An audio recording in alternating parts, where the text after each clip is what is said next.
Hello बच्चों, चलिए question को सॉल्व करते हैं। क्वेश्चन बोल रहा है इन हाइड्रोजन एटम स्पेक्ट्रम आर जो है that is an rigid constant, और उसके साथ साथ कुछ स्टेटमेंट दिए हुए हैं ए बी सी डी। और हमसे पूछा गया है कि कौन से स्टेटमेंट्स जो हैं वो करेक्ट हैं या कौन से ऑप्शंस इसमें करेक्ट हैं अकॉर्डिंग टू द स्टेटमेंट। तो पहले पहले हम लोग स्टेटमेंट को पढ़ते आते हैं और वहीं पर उसको सॉल्व करते रहते हैं।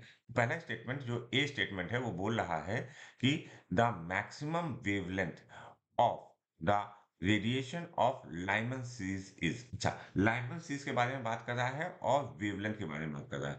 तो समझने की कोशिश कीजिए कि अगर हमको मैक्सिमम वेवलेंथ चाहिए तो हमारा जो इलेक्ट्रॉन है वो कहाँ से कहाँ जंप करना चाहिए। वो जंप करना चाहिए कहाँ से, बाल्मर से लाइमन में। बाल्मर से लाइमन में मतलब उसके लिए n2 की वैल्यू जो होनी चाहिए दैट इज 2, और n1 की वैल्यू जो होनी चाहिए दैट इज 1। अच्छा, तो इसको सॉल्व करते हैं। इस वाले के लिए 1 अपॉन लैम्डा जो हमारे पास फॉर्मूला होता है, 1 upon lambda is equal to R Z square in bracket 1 upon n 1 square minus 1 upon n 2 square. अच्छा, वैल्यूज को रख देते हैं।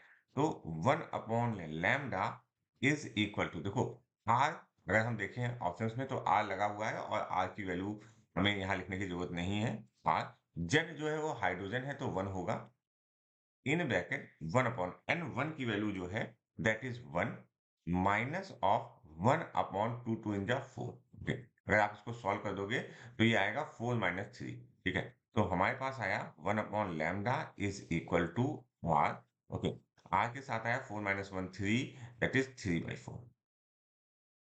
ठीक है, और यहाँ पर एक्चुअली में ये लैम्डा की वैल्यू दी है तो लैम्डा को हम सॉल्व करते हैं। तो lambda is equal to 4/3 R. So अगर हम देखें तो हमारा जो ए है दैट इज करेक्ट। अच्छा, सेकंड क्या कह रहा है? सेकंड कह रहा है बी। मैं यहाँ लिखता जाता हूँ। ठीक है, बी। बी क्या बोल रहा है? बी बोल रहा है Balmer series lies in the visible region of spectrum.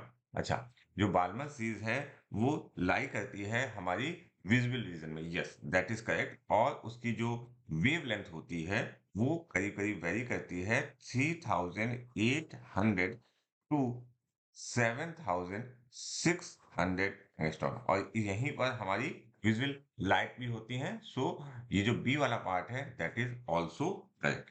Coming to the third part. Third part कह रहा है द मिनिमम वेवलेंथ। अब यहाँ पर मिनिमम के बारे में बात कर रहा है, समझने की कोशिश कीजिए। Of radiation of Paschen series is 9/r। तो मिनिमम वाले केस में समझने की कोशिश कीजिए। मैं यहाँ सी लिख रहा हूँ। ओके, तो देखिए हमारा जो फॉर्मूला जो था वो वैसे वही लगने वाला है, लेकिन पास्चन वाले में लाइमन बार में पास्चन। पास्चन मतलब n equal to means n1 is equal to 3। n1 is equal to 3 3 में आना है, और कहाँ से आएगा?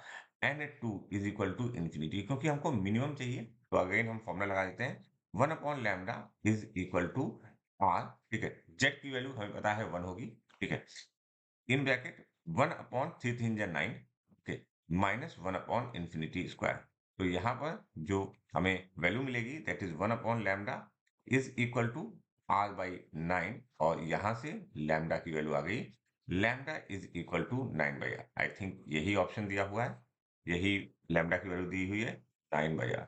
Yes, that is correct, means this C is also correct. अच्छा, डी में क्या कह रहा है? डी में कह रहा है the minimum wavelength of Lyman series. ठीक है, लाइमन सीरीज के मिनिमम वेवलेंथ के बारे में बात कर रहे हैं। तो ठीक है, लाइमन वाला भी हमने फाइंड आउट किया था, फिर से मिनिमम के लिए फाइंड आउट कर लेते हैं जल्दी से। ओके, तो डी। तो लाइमन वाले के लिए n1 की वैल्यू क्या होगी? 1 होगी, और n2 की वैल्यू, क्योंकि मिनिमम के बारे में बात कर रहा है तो इंफिनिटी होगी। जल्दी से लिख देते हैं, that is 1 upon lambda is equal to R. Z की वैल्यू आपको पता है 1 है, और 1/1, ओके, तो -1/इंफिनिटी। तो लैम्डा की वैल्यू आ गई, lambda is equal to 1/r, जो हमारा आई थिंक करेक्ट नहीं है। वहां पर हमने बोला 5/4r नहीं।